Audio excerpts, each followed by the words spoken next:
Орусиянын Украина менен чектеш Курск облусунун Суджа кыштагы мамлекеттик телеканал эвакуация болгон жергиликтүү тургундарды көрсөтүүдө. Мына, карасаң, мен мына бул жагында отургам. Эки жерди тешип өттү. Бул жерди дагы. И вот и здесь вот. Шаршемби кечинде Курск аймагында өзгөчө кырдаал тартиби киргизилген. Бүгүн 9-августта абал федералдык деңгээлдеги өзгөчө кырдаал деп жарыяланды. Жергиликтүү бийликтин соңку маалыматы боюнча жалпысынан 6-августтан бери 3000 киши эвакуацияланды. Орусиянын саламаттык сактоо министрлиги билдиргендей, Украинанын чабуулу башталгандан бери бул аймакта 4 киши каза тапты, 66 киши жараат алды. С 2 часов ночи все это началось. Баары түнкү 2-де башталды. Таң атканча көз ирмеген жокпуз. Эртең менен снаряддар түшө баштады. Өтө кыйналдык.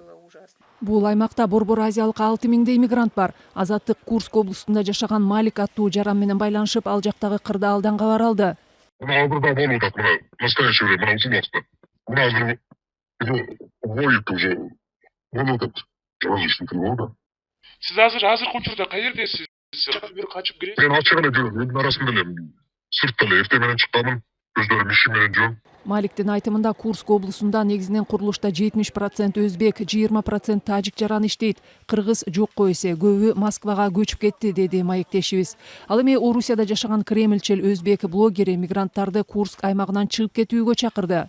Boshida bu bir ma'lumot tarqaldi, bu shu razvedgruppalar, diversantlar deb, lekin hozir kechqurun kamida 5 ta katta Ukrainaning spetsnaz brigadalari shu tijoliy texnika bilan jihozlangan artilleriyalar bilan yana bir seryozni kuch kirib keldi hozir Kursk oblasiga. Bilaman, Kursk oblastida bizning vatandoshlarimiz ko'p. O'zbeklar, tojiklar, qirg'izlar. Shuning uchun meni shu Kursk oblasidan ko'rayotganlar bo'lsa, tayyor bo'linglar. Hozirgi vaziyat cho'zilib ketishi mumkin. Imkon qadar bu hududdan qayergadir ko'chishga imkoniyat bor bo'lsa, albatta ko'chinglar. Chunki vaziyat og'ir. Жүздөгөн Украина аскери оор техниканын коштоосунда Курск облусуна кирип барганы 6-августта Telegram каналдар жана жергиликтүү тургундар чөнтүк телефонуна тарткан видеолордон белгилүү болгон. 9-августка карата алар ээлеп турган аянт кеминде 100, айрым маалыматтар боюнча 600 чарчы чакырымга жеткенин орусиялык блогерлер жана жергиликтүү бийлик өкүлдөрү кабарлоодо.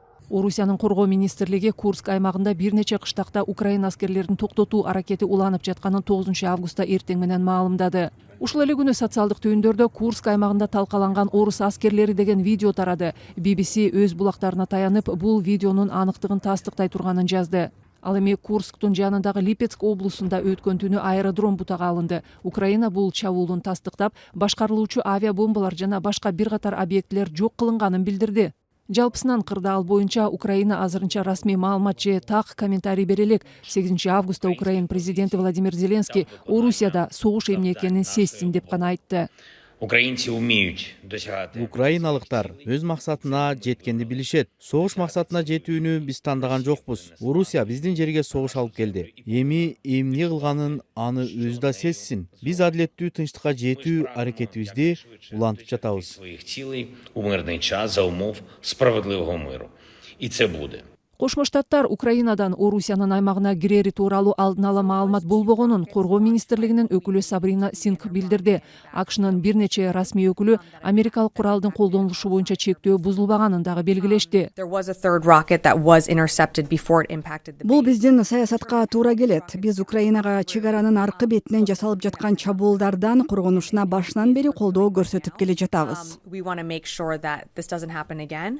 Мы жители Российской Федерации, Курской области. Ал тапта Курск аймагында жергиликтүү тургундар президентке кайрылып жардам сурашты. Мамлекеттик телеканалдар Украина аскерлеринин өлкө аймагына кирүүсү токтогону тууралуу айткандары жалган экенин, атышу уланып жатканын айтышты. Рахат Кеңешева, Азаттык.